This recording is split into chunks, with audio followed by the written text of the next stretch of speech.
Bonjour. Aujourd'hui, on plonge dans les documents qu'on a sur le système d'artillerie César et aussi l'obus Excalibur. Oui, bonjour. Effectivement, des papiers qui décrivent bien ce matériel de Nexter System comme assez central dans les équipements modernes. C'est ça. Notre objectif, c'est un peu de décortiquer tout ça, ses capacités, son impact, surtout ce qu'on en sait via l'Ukraine. Absolument. Et ce qui ressort tout de suite, c'est cette combinaison. Mobilité, puissance et puis précision. D'accord. Le César, il est monté sur un camion 6x6 ou 8x8. Donc, grosse mobilité, quoi. Stratégique et tactique. Mhm. Et puis, surtout, il est fait pour arriver, tirer et repartir très vite. Moins d'une minute, c'est le fameux tirer-filer. Ah oui, le shoot and scoot.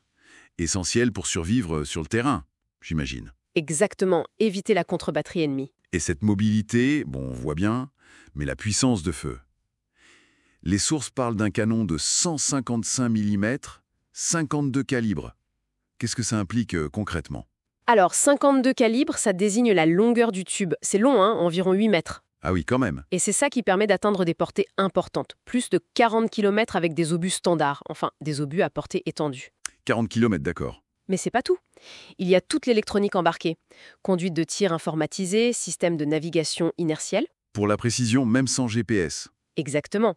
Très haute précision, même si le signal GPS est brouillé ou indisponible. Et puis la cadence, 6 à 8 coups par minute. C'est rapide, grâce au chargement semi-automatique. D'accord.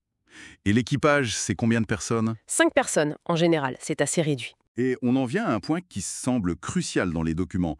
L'obus Excalibur. Ah oui. Une source mentionne même Rheinmetall pour une fourniture en Ukraine, via OPEX News.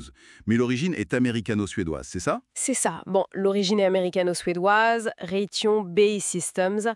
L'Excalibur, c'est vraiment autre chose. C'est-à-dire? C'est un obus guidé. Guidé par GPS et centrale inertielle, il a des petites ailettes pour corriger sa trajectoire en vol. D'accord.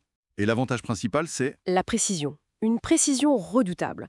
On parle d'une erreur circulaire probable, les CP, de quelques mètres. Souvent en moins de 10 mètres. Moins de 10 mètres. Mm. Comparé à quoi? Pour un obus classique? Ah ben, à longue portée, un obus classique, ça peut tomber à des dizaines, voire des centaines de mètres de la cible.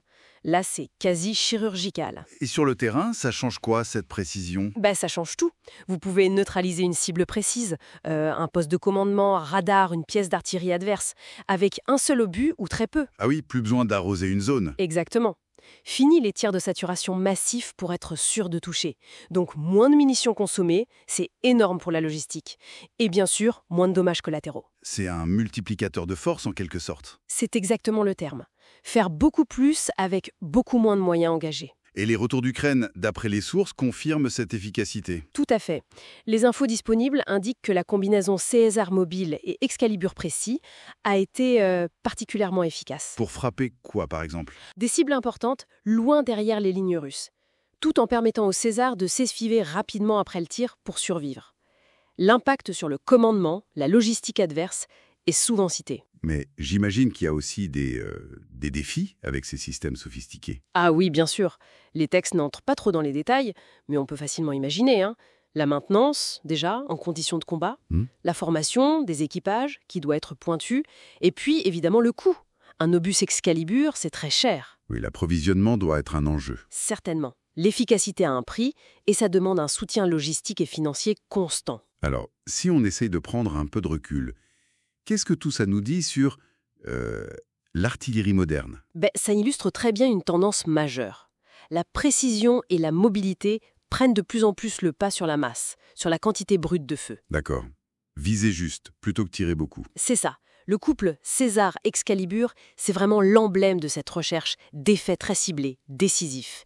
Et d'ailleurs, ce succès, ça pousse à continuer le développement. Dans quelle direction? Augmenter encore la portée, améliorer la résistance au brouillage électronique, automatiser encore plus le système, et puis l'intégration avec les drones. Pour le renseignement, la désignation de cibles, c'est crucial. Donc, pour résumer un peu ce qu'on lit dans ces documents, le César, et surtout quand il est associé à l'Excalibur, apparaît comme un exemple vraiment marquant de cette nouvelle génération d'artillerie. Mobile, précise, quasi chirurgicale. Oui, Et qui a prouvé son efficacité sur un théâtre aussi difficile que l'Ukraine. c'est une bonne synthèse, oui. Et ça soulève une question intéressante pour la suite, non? Laquelle vont évoluer. Comment on fait pour contrer ça au-delà des tactiques de contre-batterie habituelles? quelle sera la prochaine étape dans cette course entre la frappe de précision et la capacité à y survivre.